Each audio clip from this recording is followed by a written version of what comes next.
बिस्मिल्लाहिर्रहमानिर्रहीम। कैसे हैं भैया आप लोग? रटना नहीं है, समझना है। Sindh text book board matric biology chapter number 6 inheritance, इसका पार्ट जो है वो 4 हम करने जा रहे हैं। और इसके अंदर structure of chromosome and DNA, इसका पार्ट जो है वो 2 करने जा रहे हैं। पार्ट 2 कॉपी पेंसिल ले लीजिए, लेक्चर को नोट करना है और मुस्कुराते रहना है। मुझे पूरी उम्मीद है कि जो बच्चे पार्ट 1 देख चुके हैं, पार्ट 2 देख चुके हैं और पार्ट 3 देख चुके हैं, वो इस पार्ट 4 को बहुत इन्जॉय करने वाले हैं।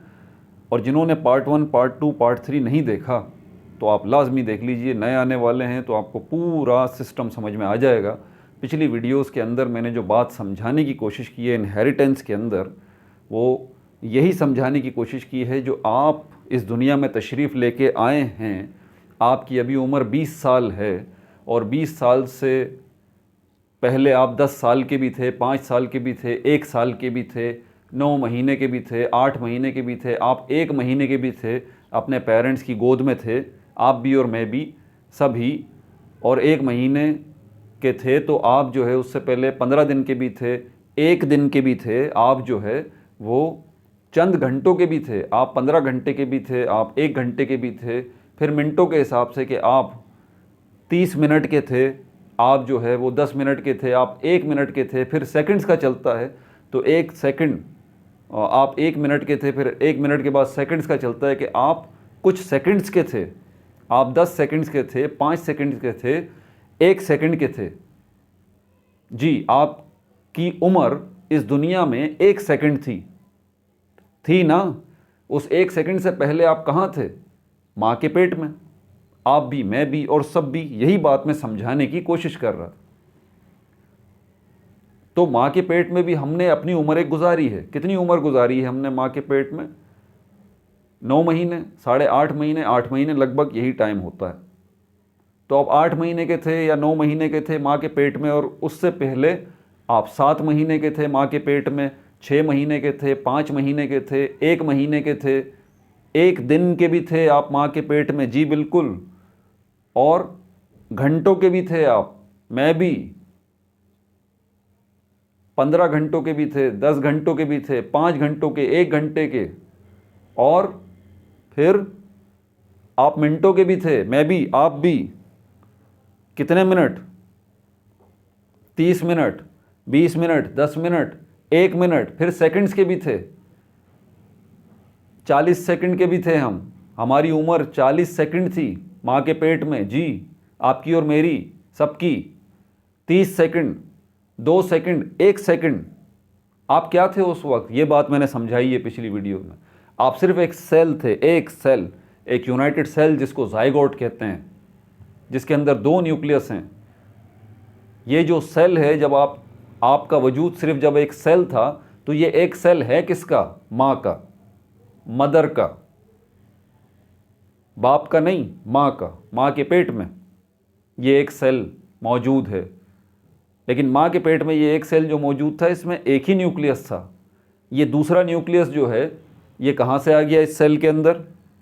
फादर की तरफ से आया।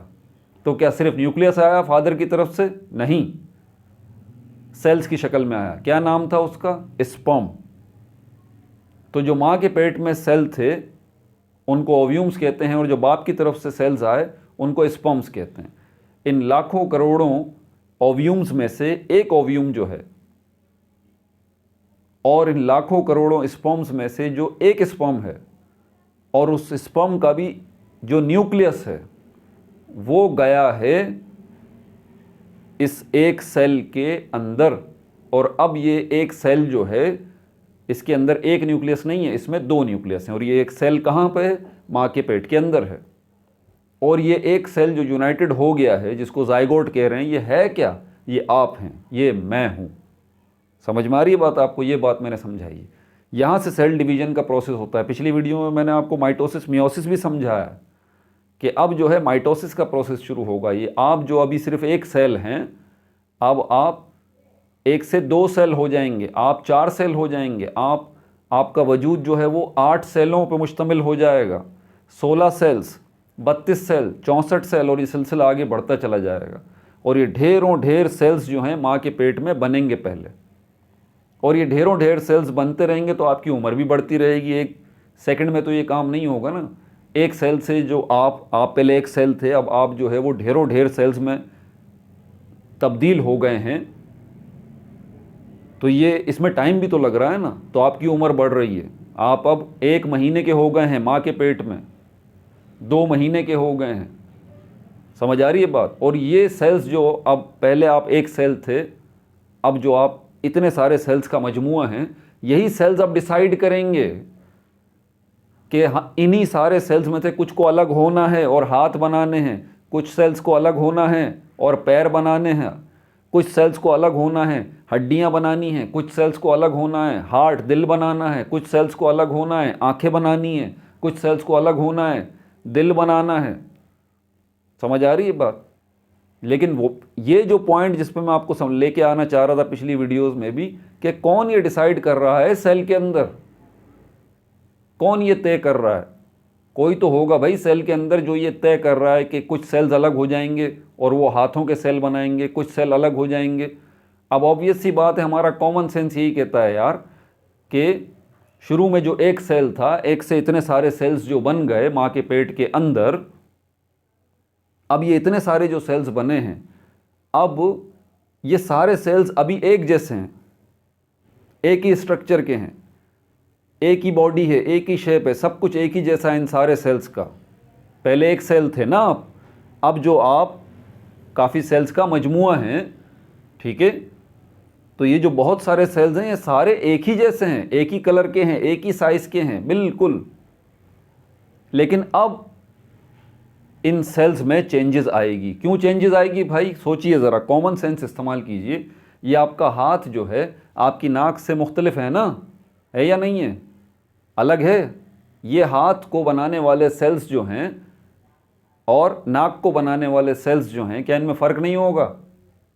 होगा ना यार। देखो, कॉमन सेंस हमारा ये कहता है कि ये हाथ को बनाने वाले सेल्स तो हैं और नाक को बनाने वाले सेल्स तो हैं, लेकिन इनमें फ़र्क है। क्या ऐसा हो सकता है कि एग्जैक्ट कॉपी हो? हाथ के बनाने वाले सेल्स जो हैं और नाक के बनाने वाले सेल्स जो हैं, इनकी एग्जैक्ट कॉपी हो? क्या ऐसा मुमकिन है? नहीं, ऐसा मुमकिन नहीं है। अगर ऐसा होता तो ये हाथ आपका नाक होता और ये नाक आपकी हाथ होता। फ़र्क ही कोई नहीं पड़ता ना भाई। सोचिए ज़रा इस बात के ऊपर कि फ़र्क ही कोई नहीं पड़ता। अगर हाथ के बनाने वाले सेल्स नाक के बनाने वाले सेल्स की एग्जैक्ट कॉपी होते तो फिर ये हाथ और इस नाक में फ़र्क थोड़ी ना होता।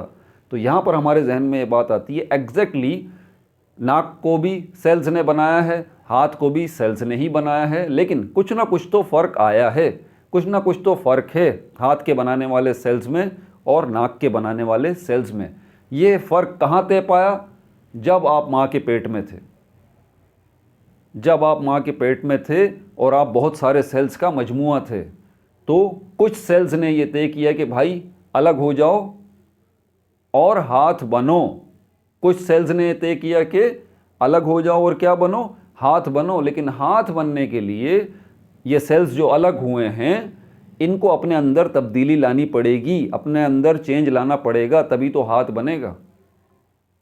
समझ आ रही है बात आपको? इसी तरह कुछ सेल्स जो अलग हुए, उन्होंने ये तय किया कि उनको नाक बनना है, तो वो जो सेल्स अलग हुए, इन्होंने भी अपने अंदर क्या किया? अपने अंदर तब्दीली लेके आए, अपने अंदर चेंज लेके आए। कुछ सेल्स अलग हुए, इन्होंने क्या तय किया कि हमें क्या बनाना है? हमें आंखें बनानी है, तो ये भी अपने अंदर तब्दीली लेके आए अलग होने के बाद। समझ आ रही है बात? तो ये ढेर सारे सेल्स का जो आप मजमुआ थे, इन ढेर सारे सेल्स में से अब ग्रुप बन रहे हैं, ग्रुप बन रहे हैं। 8-10 सेल निकल के अलग हो रहे हैं, 8-10 सेल निकल के अलग हो रहे हैं, 8-10 सेल निकल के अलग हो रहे हैं, ग्रुप बन रहे हैं। और ना सिर्फ ग्रुपिंग हो रही है इन सेल्स की, बल्कि अपने अंदर वो सेल्स चेंजेस भी लेके आ रहे हैं। वो सेल्स का ग्रुप जिन्होंने आंखें बनानी हैं, वो अपने अंदर मुख्तलिफ चेंजेस लेके आए हैं। वो सेल्स का ग्रुप जिन्होंने नाक बनानी है, वो अपने अंदर दूसरी चेंजेस लेके आए हैं। और वो सेल्स का ग्रुप जिन्होंने हाथ बनाने हैं, अपने अंदर मुख्तलिफ किस्म की चेंजेस लेके आए हैं। लेकिन वही बात कि इन सेल्स में कौन ये तय कर रहा है कि क्या चेंजेस आएंगी, कैसी चेंजेस आएंगी? तो ये मैं आपको बता चुका हूँ। इन सेल्स के अंदर मौजूद, न्यूक्लियस के अंदर मौजूद, क्रोमोसोम्स के अंदर मौजूद जो डीएनए है और उसके अंदर जो जीन हैं, ये जीन्स ये तय कर रहे हैं। जीन्स डीएनए का एक पार्ट है। ठीक है भाई, पिछली वीडियो के अंदर ये मैंने लेक्चर इसीलिए मिटाया नहीं था, ये लिखा हुआ है इसी तरह। मैंने ये बात की थी कि ये आप हैं और आपका ये एक सेल है, और एक सेल के अंदर क्या मौजूद है, सेल मेम्ब्रेन मौजूद है। सेल मेम्ब्रेन से आगे आप जाएंगे तो साइटोप्लाज्म है, साइटोप्लाज्म से आगे न्यूक्लियस है, न्यूक्लियस से आगे क्रोमोसोम, ये आगे आपका सेल। ठीक है भाई, ये रहे वो क्रोमोसोम, ये धागे। और ये जो क्रोमोसोम हैं ऐसे, इनकी तादाद कितनी है आपके सेल के अंदर? 46 क्रोमोसोम। अलग अलग ये बिल्कुल आपको नज़र आएंगे, लेकिन याद रहे ये कब नज़र आएंगे? जब ये सेल मैच्योर हो जाएगा, जब ये सेल मैच्योर हो जाएगा। फिर आगे बढ़ने से पहले फिर दोबारा मैं भूल ना जाऊं, नए आने वाले बच्चों को बता दूं, भाई आप CSS एस्पायरेंट हैं, आप CSS की तैयारी करना चाहते हैं, कमीशन की तैयारी करना चाहते हैं, किसी भी गवर्नमेंट जॉब की तैयारी करना चाहते हैं, तो फिर इसी स्क्रीन के नीचे आपको लोगो नज़र आ रहा है, रटना नहीं समझना, उस पर क्लिक करें, पेज आपके सामने खुल जाएगा। वहाँ देखें प्लेलिस्ट का ऑप्शन है, उस पर क्लिक करें, प्लेलिस्ट आपके सामने आ जाएंगी। क्लास मैट्रिक पाकिस्तान स्टडी की प्लेलिस्ट में चले जाइए और Pakistan study, class matric, Sindh text book board, ये पाकिस्तान स्टडी की जो पूरी सीरीज़ है ये आप देख लीजिए। आपको इंशाल्लाह बहुत अफाका होगा और आपको याद करेंगे मुझे कि हाँ वाकई CSS की तैयारी में भी बड़ी हेल्प मिली, कमीशन के टेस्ट में भी बड़ी हेल्प मिली, और बहुत सारी जगहों पर आपको बड़ी हेल्प मिली। क्योंकि ये पाकिस्तान स्टडी की सीरीज़ सिर्फ पाकिस्तान स्टडी नहीं है, इसमें आपको तख्लीक कायनात, क्रिएशन ऑफ यूनिवर्स का पता लगेगा, आपको हिस्ट्री ऑफ प्रॉफिट्स, पहला पार्ट ही इसका ये है, हिस्ट्री ऑफ प्रॉफिट्स, अंबिया कराम की तारीख़। उसके बाद आपको अंबिया कराम की तारीख़ के बाद आखिरी नबी सल्लल्लाहु अलैहि वसल्लम, उनकी हयात तैयबा, और उसके साथ आगे हमारे जो हैं वो PS कैलिफ्स, ठीक है, खुलफाए राशिदीन, उनका भी दौर नज़र आएगा। और उसके बाद उमवी खिलाफत जो है वो आपको नज़र आएगी। उसके बाद अब्बासी खिलाफत नज़र आएगी, और आपको फ़ातिमी खिलाफत नज़र आएगी, और आखिरी खिलाफत उस्मानी खिलाफत, अर्तुग़रुल गाज़ी जो आपने देखा है वो आपको नज़र आएगी। इसके अलावा आपको जो है वो मुग़लों की history, Mughal period, Mughal history, वो आपको उसके अंदर मिलेगी। इसके अलावा आपको ईस्ट इंडिया कंपनी की हिस्ट्री मिलेगी। इसके अलावा आपको जो है वो पॉलिटिक्स की जो बेसिक्स हैं, बेसिक्स ऑफ पॉलिटिक्स, पार्लियामेंट क्या होता है, सेनेट क्या होता है, MNA क्या होता है, MPA क्या होता है, ब्ला ब्ला, ये सब कुछ आपको बेसिक मालूमात पॉलिटिक्स की वो आपको मिलेगी। इसके अलावा ज्योग्राफी आपको मिलेगी, नॉर्थ साउथ ईस्ट वेस्ट क्या होता है, ठीक है। इसके अलावा आपको इंग्लिश लैंग्वेज वोकैबलरी जो है, ख़ास तौर पर बड़ी शकील किस्म की मुश्किल वोकैबलरी पाकिस्तान स्टडी की बुक में इस्तेमाल की गई है कि जो इंग्लिश का वर्ड लिखा हुआ है उसका उर्दू तर्जुमा भी देखते हैं तो वो पल्ले नहीं पड़ता, ठीक है। तो उसको मैंने सबको बड़े वर्ड टू वर्ड पढ़ के बाकायदा आसान तरीके से समझाया। और भी प्लेलिस्ट हैं, आपको क्लास मैट्रिक की केमिस्ट्री की प्लेलिस्ट भी मिल जाएगी, ठीक है, 9th क्लास की केमिस्ट्री की प्लेलिस्ट मिल जाएगी, मैथमेटिक्स की प्लेलिस्ट है, केमिस्ट्री की प्लेलिस्ट है, क्लास मैट्रिक की, उर्दू की है, इस्लामियात की है, इंग्लिश की है। और फर्स्ट ईयर की तरफ चले जाएं, class first year 11th chemistry Sindh text book board, पूरे के पूरे 12 चैप्टर्स बना के मैं ऑलरेडी अपलोड कर चुका हूँ, प्लेलिस्ट चेक कर लें। 12th केमिस्ट्री पूरी की पूरी बुक 13 चैप्टर्स बना के ऑलरेडी अपलोड कर चुका हूँ, 12th केमिस्ट्री की प्लेलिस्ट में चले जाएं।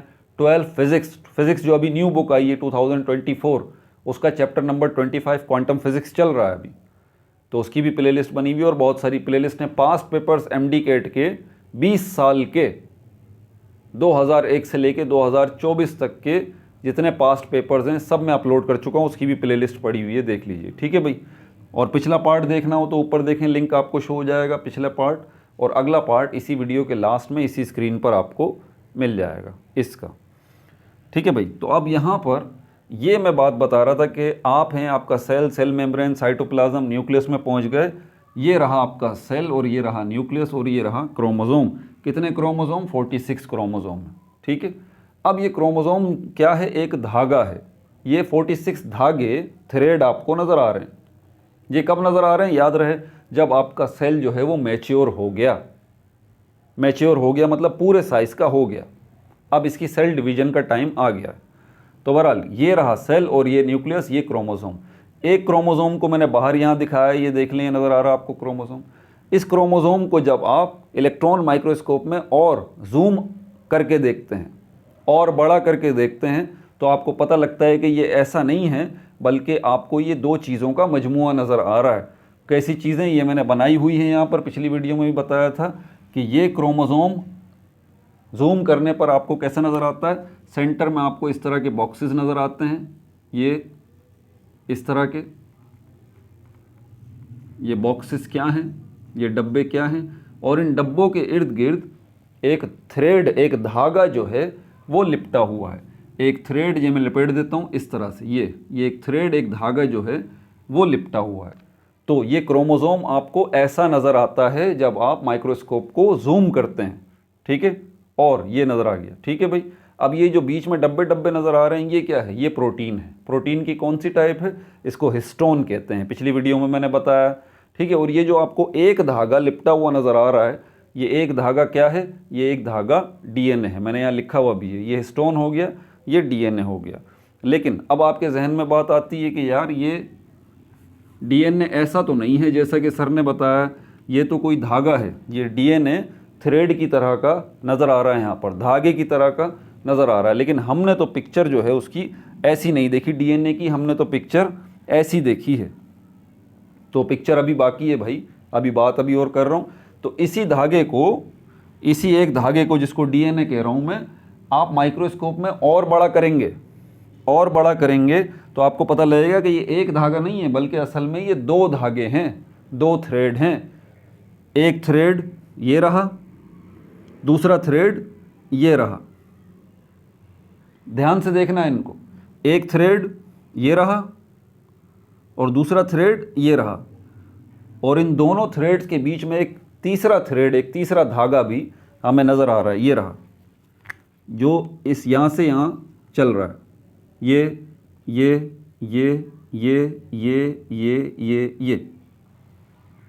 तो ये जो आपको एक धागा नज़र आ रहा था जिसको डीएनए कह रहे थे, और बड़ा करने पर आपको क्या नज़र आया कि ये एक धागा नहीं है, बल्कि ये दो धागे हैं, दो थ्रेड हैं। ये जो दो थ्रेड हैं ये आपस में जुड़े हुए हैं, किससे, इन तीसरे थ्रेड से। आपको कोई शक्ल याद आ रही है, लैडर, सीढ़ी देखिए, सीढ़ी इस तरह की होती है, इस तरह की सीढ़ी, लैडर ये। और आपको पता है सीढ़ी के ये जो बीच वाले होते हैं लकड़ी के तख्ते, ये डंडे जो लगे हुए होते हैं, ठीक है, ये एक डंडा हो गया, ये दूसरा डंडा हो गया, और ये बीच में डंडे लगे हुए होते हैं, इस तरह की होती है ना सीढ़ी, लैडर। इनको इंग्लिश में क्या कहा जाता है, इनको इंग्लिश में रंग्स कहते हैं। क्या कहते हैं, रंग्स। तो रंग्स क्या होते हैं, बीच में जो डंडे लगे हुए होते हैं लैडर के, ठीक है भाई, ये वाले। तो ये जो बीच में है ये थ्रेड क्या है, यही रंग्स हैं। अब यहाँ पर फिर मैंने आपको बताया था आगे, अब यहाँ पे देख लेते हैं। आप हैं, आपका सेल है, सेल मेम्ब्रेन, साइटोप्लाज्म, न्यूक्लियस और क्रोमोसोम। क्रोमोसोम आगे डीएनए और हिस्टोन से मिलके बना हुआ है। आपको डीएनए भी समझ में आ गया, ये एक धागा, और हिस्टोन प्रोटीन भी आपको समझ में आ गया, ये इस हिस्टोन प्रोटीन के ऊपर ये धागा लिपटा हुआ है, ठीक है। अब डीएनए को आगे देखेंगे, यानी कि इसी धागे को हम देखेंगे आगे, तो इसकी शक्ल हमें ऐसी नज़र आएगी, ठीक है भाई, इसकी शक्ल हमें ऐसी नज़र आएगी। आपकी बुक में पिक्चर ऐसी दी हुई है, तो इसकी शक्ल हमें ऐसी नज़र आएगी। यहाँ मैंने लिखा है कि डीएनए जो है वो न्यूक्लियोटाइड से मिलके बना है। लाखों करोड़ों अरबों न्यूक्लियोटाइड्स जो है वो मिल रहे हैं। तो भाई ये न्यूक्लियोटाइड है कहाँ। अब न्यूक्लियोटाइड को अगर देखना है तो पहले ये देखें कि न्यूक्लियोटाइड किससे मिलके बना है। न्यूक्लियोटाइड इन तीन मॉलिक्यूल्स से मिलके बना है, deoxyribose sugar, phosphoric acid, nitrogenous base. ये तीन मॉलिक्यूल जब मिलते हैं, तीन मॉलिक्यूल ये मिलते हैं, ये छोटे मॉलिक्यूल हैं, तीन मॉलिक्यूल जो है ये जब मिलते हैं तो क्या बनता है, एक बड़ा मॉलिक्यूल जिसको न्यूक्लियोटाइड कहते हैं। एक बड़ा मॉलिक्यूल जो जिसको हम न्यूक्लियोटाइड कहते हैं, और न्यूक्लियोटाइड मिलते हैं तो क्या बनता है, डीएनए बनता है। लेकिन फिर वही सवाल, सर ये न्यूक्लियोटाइड इस पिक्चर में है कहाँ पर। अब न्यूक्लियोटाइड को ना देखें, आप इनको देखें, अब डीऑक्सीराइबोज शुगर, फॉस्फोरिक एसिड। तो अब दोबारा इस पिक्चर की तरफ आ जाते हैं। ये जो आपको दो धागे नज़र आ रहे हैं, एक धागा ये दूसरा धागा ये दोनों धागे जो हैं ये क्या कहलाते हैं? हीलिक्स कहलाते हैं, हीलिक्स। तो ये क्या हो गया? ये हो गया डबल हीलिक्स, डबल हीलिक्स। एक हीलिक्स ये रहा, एक धागा ये रहा, दूसरा धागा ये रहा। अब न्यूक्लियोटाइड को पकड़ना है तो ये देखें, डीऑक्सीराइबोज शुगर और ये फॉस्फोरिक एसिड, डीऑक्सीराइबोज शुगर और ये फॉस्फोरिक एसिड, ये दोनों मिलके पता है क्या बना रहे हैं? डबल हीलिक्स को बना, ये हीलिक्स को बना रहे हैं, ये धागे को बना रहे हैं। तो हीलिक्स जो है, ये हीलिक्स जो है, ये धागा जो है, ये दो धागे जो हैं ये किससे मिलके बने हैं? डीऑक्सीराइबोज शुगर और फॉस्फोरिक एसिड। डीऑक्सी, इसको मैं अब पूरा लिखना थोड़ा मुश्किल है यार, शुगर लिख देता हूँ, ठीक है? पूरा नाम तो उधर लिखा हुआ है, शुगर प्लस एसिड, ठीक है भाई? Deoxyribose sugar and phosphoric acid. तो डीऑक्सीराइबोज शुगर, फॉस्फोरिक एसिड, ये मॉलिक्यूल मिले और इन्होंने क्या बनाया? एक हीलिक्स बनाया। फिर दोबारा डीऑक्सीराइबोज शुगर और फॉस्फोरिक एसिड मिले तो इससे क्या बना? ये दूसरा हीलिक्स बना। तो ये दोनों हीलिक्स जो आपको नज़र आ रहे हैं, ये दोनों हीलिक्स किससे मिलके बने हैं? डीऑक्सीराइबोज शुगर और फॉस्फोरिक एसिड से, ठीक है भाई? तो इन दोनों का मामला निमट गया, डीऑक्सीराइबोज शुगर और फॉस्फोरिक एसिड। अब रह गया ये नाइट्रोजिनस बेस। ये नाइट्रोजिनस बेस थोड़ा सा पकाने वाला है। क्यों? क्योंकि इसकी जो है वो टाइप होती हैं, उन टाइप्स को तो बाद में डिस्कस करेंगे, लेकिन अभी ये नाइट्रोजिनस बेस कहाँ है, क्या बना रहा है? ये बना रहा है, ये जो रंग्स मैंने बताया था ना, तो ये जो एक रंग है ये वाला, इसको अगर मैं लूँ, ध्यान से देखिएगा, ये जो एक रंग है इसके में डॉट लगाए मैंने, ये डॉट जो लगाए, ठीक है? ये डॉट मैंने इसलिए लगाए हैं क्योंकि ये एक रंग जो है वो दो नाइट्रोजिनस बेसिस से मिलके बना है, दो नाइट्रोजिनस बेसिस, नाइट्रोजन बेसिस से मिलके बना है। दो नाइट्रोजन बेसिस क्या बना रही हैं? एक ये रंग बना रही हैं। एक नाइट्रोजिनस बेस देखें, ये बीच में डॉट बनाया हुआ है, एक नाइट्रोजिनस बेस ये रहा, पॉइंटर की नोक को देखें, एक नाइट्रोजिनस बेस ये रहा, ठीक है? दूसरा नाइट्रोजिनस बेस ये रहा। तो दो नाइट्रोजिनस बेस आपस में जुड़ रही हैं, तो इससे क्या बन रहा है? ये एक थ्रेड बन रहा है, ये एक रंग बन रहा है, और इस एक थ्रेड और इस एक रंग ने क्या किया हुआ है? इस हीलिक्स और इस हीलिक्स को पकड़ा हुआ है, ठीक है? इस हीलिक्स और इस हीलिक्स को पकड़ा हुआ है। एक हीलिक्स ये हो गया, दूसरा हीलिक्स ये हो गया, इनको जो पकड़ा हुआ है वो इसने पकड़ा हुआ, ठीक है भाई? तो मैं ये बात कर रहा था कि डीएनए जो है किससे मिलके बना है? न्यूक्लियोटाइड से। और न्यूक्लियोटाइड किससे मिलके बनी है? न्यूक्लियोटाइड किससे मिलके बना है? तीन किस्म के मॉलिक्यूल से, deoxyribose sugar, phosphoric acid, nitrogenous base. तो अब आप इन तीनों को पकड़ लेंगे अगर, तो आप न्यूक्लियोटाइड को पकड़ लेंगे, ठीक है? अब मैं आपको न्यूक्लियोटाइड भी दिखाता हूं कि यहाँ पर ये deoxyribose sugar, phosphoric acid, nitrogenous base, ये तीनों मिलके क्या बना रहे हैं? न्यूक्लियोटाइड। तो यहाँ पर आ जाइए, ये देखें। अब यहाँ पर ये जो एक हेलिक्स है, इसके अंदर क्या मौजूद है? शुगर मौजूद है, यानी कि डीऑक्सीराइबोज शुगर, और फॉस्फोरिक एसिड भी मौजूद है। दोनों मौजूद है ना, हेलिक्स का मैंने बताया, शुगर और फॉस्फोरिक एसिड। ये जो हेलिक्स है ये वाला, इसमें भी क्या मौजूद है? डीऑक्सीराइबोज शुगर और फॉस्फोरिक एसिड। और ये जो रंग है इसमें दो तरह के क्या मौजूद हैं? नाइट्रोजिनस बेस, ठीक है? तो ये हिस्सा आपका, ये जो हिस्सा है, ये जो एक हिस्सा है, अब इस एक हिस्से के अंदर जो मैंने सर्किल बनाया, ये क्या बन गया? ये एक न्यूक्लियोटाइड बन गया, न्यूक्लियोटाइड बन गया, ठीक है भाई? यहाँ देखें, ये दूसरा न्यूक्लियोटाइड बन गया, तीसरा न्यूक्लियोटाइड बन गया, चौथा न्यूक्लियोटाइड बन गया, पांचवा न्यूक्लियोटाइड, छठा न्यूक्लियोटाइड, सातवां न्यूक्लियोटाइड, 8वां न्यूक्लियोटाइड, 9वां न्यूक्लियोटाइड। समझ में आया बात? तो ये डबल हेलिक्स और बीच में ये जो रंग था ये क्या था? डीएनए था या नहीं था? था ना, ये डीएनए था। ये दोनों हेलिक्स, ये वाला हेलिक्स और ये वाला हेलिक्स और बीच में ये जो रंग है, थ्रेड है, इन सब ने मिलके क्या बनाया था? डीएनए बनाया था ना, डीएनए। ये देखें, इन्होंने मिलके क्या बनाया था? ये थ्रेड बनाया था, ये थ्रेड, ये एक थ्रेड। कनेक्शन तोड़ना नहीं है। इन दोनों हेलिक्स ने और इस रंग ने मिलके क्या बनाया था? ये सिंगल थ्रेड बनाया था, ये सिंगल थ्रेड। और यही सिंगल थ्रेड, ये धागा जो है, ये कहाँ लिपटा हुआ था? वो देखें ऊपर, ये हिस्टोन प्रोटीन के इर्द गिर्द लिपटा हुआ था। और इसी धागे को हमने क्या कहा था? ये डीएनए। तो बाद में जूम करने पर ये धागा हमें कैसा नज़र आया? ये धागा हमें ऐसा नज़र आया, दो धागों का, दो थ्रेड्स का मजमुआ। समझ में आ रही है बात? और इन धागों में, इन दोनों थ्रेड्स में, जिनको हमने नाम दिया क्या? हेलिक्स का, इसीलिए डबल हेलिक्स कहलाया। और इसीलिए डीएनए का स्ट्रक्चर जो है वो डबल हेलिक्स कहलाता है। हेलिकल स्ट्रक्चर इसको कहते हैं, हेलिकल स्ट्रक्चर। ठीक है भाई? और ये डबल हेलिक्स जो है, एक हेलिक्स ये रहा, एक हेलिक्स ये रहा, और बीच में ये रंग्स। तो ये डबल हेलिक्स और ये रंग्स किससे मिलके बने हैं? ये न्यूक्लियोटाइड से मिलके बने हैं, न्यूक्लियोटाइड्स। और न्यूक्लियोटाइड असल में क्या है? इन तीनों किस्म के मॉलिक्यूल्स का मजमुआ, collection of these three molecules. कहाँ पर हैं ये दीज थ्री मॉलिक्यूल्स? ये डीऑक्सीराइबोस शुगर और फॉस्फोरिक एसिड तो बना रहे हैं ये हेलिक्स,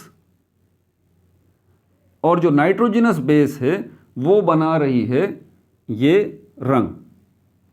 तो यहाँ पर फिर मैंने न्यूक्लियोटाइड इस तरह से बनाया था, ये सर्किल बना के, कि ताकि आपको क्लियरली पता लग जाए कि एक न्यूक्लियोटाइड जो है वो कवर कर रहा है नाइट्रोजनस बेस को भी, डीऑक्सीराइबोस शुगर को भी, और फॉस्फोरिक एसिड को भी।